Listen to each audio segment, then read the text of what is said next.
Hello everyone, perkenalkan nama saya Farel Pizon, NPM 2241 1207 dari kelas manajemen 22C. Di sini saya akan menjelaskan apa teknik sampling. Sampling adalah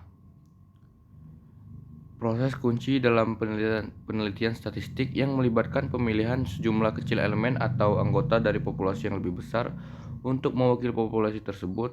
Tujuan utama dari sampling adalah untuk mengumpulkan data yang cukup representatif sehingga Anda dapat membuat kesimpulan atau generalisasi tentang seluruh populasi berdasarkan data sampel yang telah dikumpulkan.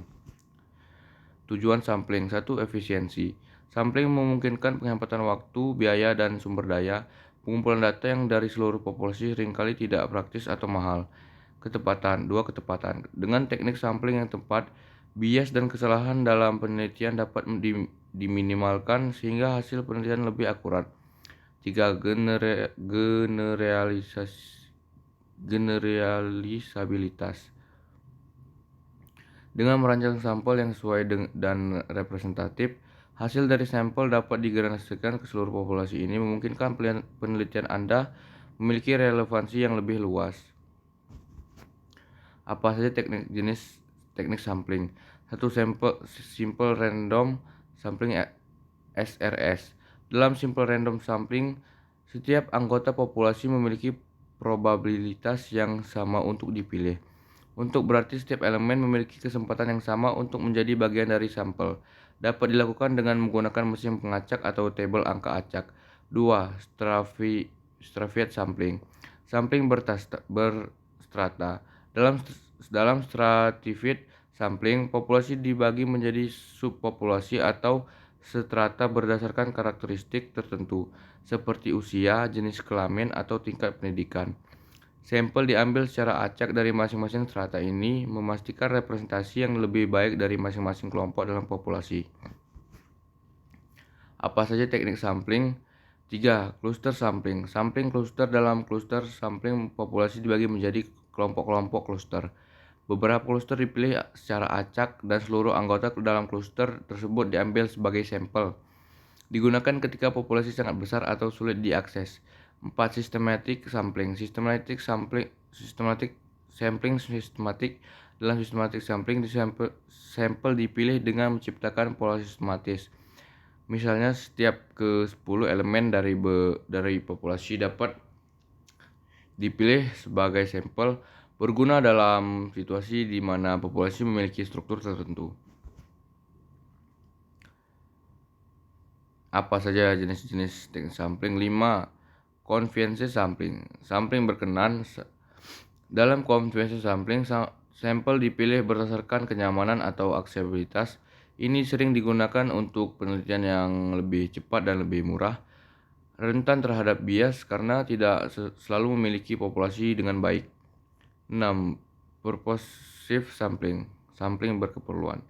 Dalam purposive sampling dipilih berdasarkan tujuan penelitian dan pemahaman peneliti. Sering digunakan dalam penelitian kualitatif dan studi kasus. Kesalahan sampling. 1. Kesalahan sampling acak random sampling error. Ini adalah variasi yang muncul karena pengambilan sampel. Variasi ini adalah bagian wajar dan proses sampling dan dapat diukur dengan margin of error. 2. Kesalahan sampling non-acak, non-random sampling error. Kesalahan muncul karena penggunaan teknik sampling non-acak yang mungkin tidak mewakili populasi dengan baik. Ini dapat mengarah pada bias dalam hasil penelitian. Contoh soal, Anda ingin mengumpulkan data tentang tingkat kepuasan pelanggan di restoran cepat saji tertentu di kota Anda. Populasi pelanggan restoran ini dalam satu hari adalah 500 orang. Bagaimana Anda melakukan simple random sampling dengan sampel 50 pelanggan? Pembahasan langkah 1. Menentukan ukuran sampel N sama dengan 50 populasi. Langkah kedua, berikan nomor unik pada setiap pelanggan dalam populasi, misalnya dari 1 hingga 500. Langkah ketiga, gunakan metode pengacakan, misalnya menggunakan software statistik atau mesin pengacak untuk memilih 50 nomor secara acak. Langkah 4, pilih pelanggan yang memiliki nomor sesuai dengan hasil pengecekan. sebagai anggota sampel. Dengan demikian, Anda akan memiliki sampel acak sederhana dari 50 pelanggan untuk mengumpulkan data tentang tingkat kepuasan restoran.